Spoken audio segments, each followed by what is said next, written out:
bent over row. I tell my client to first get in an athletic stance and hinge at the hip. What you'll do from there is bring the bar up into your chest. And a common mistake would be for someone to have the flex back while they're doing it. And what I would tell them is to look forward, keep neutral spine.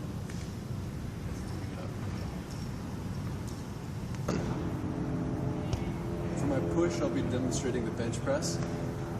So I'll tell my client first to lie on the bench. You want to have all 5 contact points on the ground. Both feet, your butt, your shoulders, and your head. You'll then push up, and you want to keep your shoulders in and your elbows in. You don't want to have them too far out and make it less stable. And when they're pushing up, you don't want to have them lifting their feet off the ground. The common correction for the elbows is just to keep them neutral and in. Now for my hinge demonstration, I would cue the client. First they would have feet shoulder widths apart. You want to bend slightly at the hip and at the knees.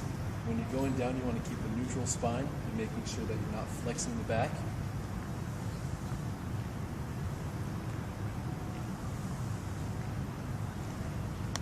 Common mistake is someone that would just bend at the knees first and kind of make it into a squat. And you want to make sure that the hip is out so they're not lifting their heel off the ground.